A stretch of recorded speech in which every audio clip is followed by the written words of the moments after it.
श्री दत्तात्रेय प्रभु महाराज की जय. कैवल्यदर्शन प्रकाशन दर्शकांचे स्वागत आहे आणि अध्यात्मशास्त्र ब्रह्मविद्येकडे प्रवृत्त साधकांचे अभिनंदन आणि या व्हिडिओला लाईक, शेअर, सबस्क्राईब करणाऱ्यांचे आभार आहे. रुचिक ऋषीला 500 श्यामकर्ण वारू प्रदान या लीळेवर आजचा वर्णन करणार आहे.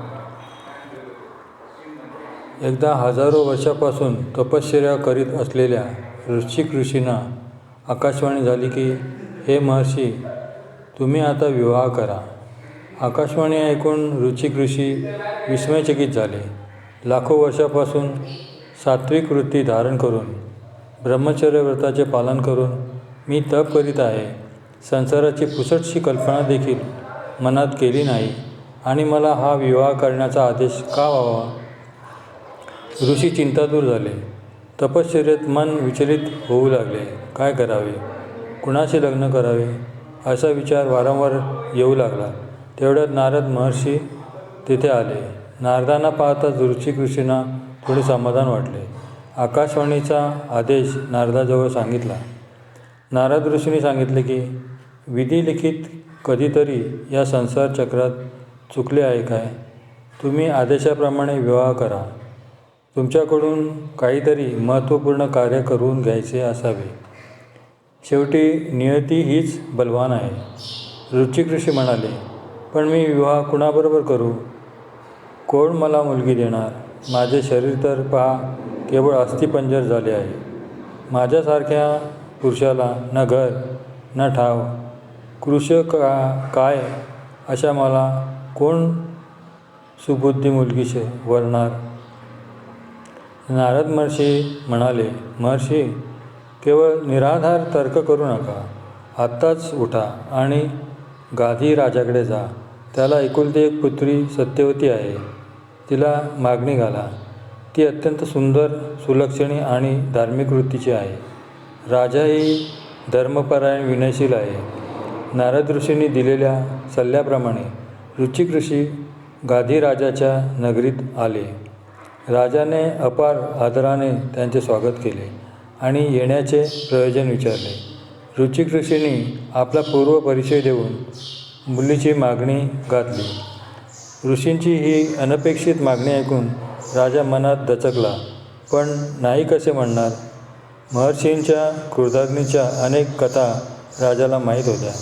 त्यामुळे विनयपूर्वक हात जोडून गाधीराजा म्हणाला, महर्षी, आपण माझे कन्यारत्न म्हणून मला उपकृत केले. हा माझ्यावर खरोखर आपला अनुग्रह आहे. परंतु रीतिरिवाजाप्रमाणे 500 श्यामकर्ण अश्व मुलीच्या मोबदल्यात आपण द्यावे हीच मी हुंडा म्हणून अपेक्षा करतो. ऋषीमुनींसाठी अशक्य असे काय आहे? राजा मोठा विचारी होता. काळ्या कानांचे आणि शुभ्रवर्णांचे एकसारखे 500 अश्व कुठे मिळणार? हुंड्याने सोयरी मोडावी त्याप्रमाणे राजाने नम्रतापूर्वक अट घातली. रुचिक ऋषी राजाने केलेली याचना ऐकून यंचितीत न डगमगता म्हणाला, राजन, मी अल्पावधीतच आपली याचना पूर्ती करून विवाहासाठी येतो. रुचिक ऋषी राजाचा निरोप घेऊन सत्यलोकी ब्रह्मदेवाकडे गेले. सर्व वृत्तांत ब्रह्मदेवाला निवेदन करून म्हणाले, हे प्रजोत्पादन करणाऱ्या देवा, आपण माझ्यासाठी 500 श्यामकर्ण वारू निर्माण करून द्यावे. ब्रह्मदेव म्हणाले, महर्षी, आम्हीसुद्धा नियतीच्या नियमाविरुद्ध काही करण्यास असमर्थ आहोत. त्या परात्पर परब्रह्मालाच हे शक्य आहे. आपण सह्याद्री पर्वतावर जाऊन परात्पर परब्रह्म परमेश्वर अवतार श्री दत्तात्रेय प्रभूंना शरण जाऊन त्यांच्या प्रसन्नतेने आपले इप्सित प्राप्त करून घ्यावे. तो प्रभूच आपले मनोरथ पूर्ण करून देऊ शकतो. ब्रह्मदेवाच्या सल्ल्याप्रमाणे रुचिक ऋषी सह्याद्री पर्वतावर आले. तेथे उग्र तपश्चर्या सुरू केली. श्री दत्तात्रेय प्रभू प्रसन्न झाले. ऋषीने अपार हर्षाने व भक्तिभावाने श्री दत्तात्रेय प्रभूंचे चरण धरून साष्टांग प्रणिपात केला आणि पूर्वोक्त प्रसंग निवेदन करून 500 शामकर्णवारूंची याचना केली. श्री दत्तात्रय प्रभूंनी त्यांना अक्षता दिल्या आणि सांगितले, रुचिका, तुझ्या भक्तीने मी प्रसन्न झालो. विंध्याचळाच्या लगत रुद्रपूर क्षेत्र आहे. तेथे जाऊन तेथील सरोवरात ह्या अक्षता टाक आणि गादीराजाच्या नगराकडे मागे न पाहता चालू लाग. तुझ्या याचनेप्रमाणे 500 शामकर्णवारू त्या सरोवरातून वरुणाद्वारा तुला प्राप्त होतील. रुचिक ऋषींनी लीन होत नमस्कार करून त्या अक्षता वंदन करून घेतल्या आणि रुद्रपूर क्षेत्रात आले. तेथे त्या सरोवरात श्री दत्तात्रय प्रभूंचे नामस्मरण करून अक्षता टाकल्या आणि रस्त्याने निघाले. 500 अश्वांचा किंकाळण्याचा आवाज अचानक ऐकू येताच भान न राहून ऋषीने मागे वळून पाहिले. तोच आश्चर्य पडले. 500 शामकर्णवारू दगड होऊन पडले. पुन्हा माहूरगडावर येऊन झालेल्या अपराधाची क्षमा मागत ऋषी प्रार्थना करू लागले. श्री दत्तात्रय प्रगट झाले. रुचिका, आज्ञेचे पालन हेच महत्त्वाचे असते असे म्हणून पुन्हा अक्षता दिल्या आणि त्या स्थळी जाण्यास सांगितले. रुचिक ऋषी श्री दत्तात्रय प्रभूंची स्तुती करीत गुणगान करीत पुन्हा रुद्रपूरला आले.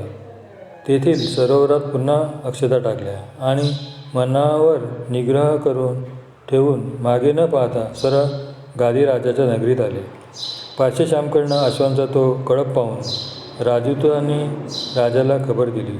कुणीतरी राजा आपल्या राज्यावर आक्रमण तर करीत नाही ना, या शंकेने राजाने पुन्हा दूताला पाठवले. परंतु जवळ जाऊन पाहताच तर एक ऋषी पुढे पुढे चालत आहे आणि त्याचे अनुकरण करीत ते अश्व मागे येत आहेत.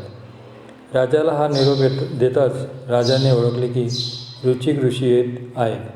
त्याच्या स्वागताची त्वरित सर्व तयारी करून स्वतः राजा आपल्या मंत्रीगणासह त्यांना सामोरे गेला.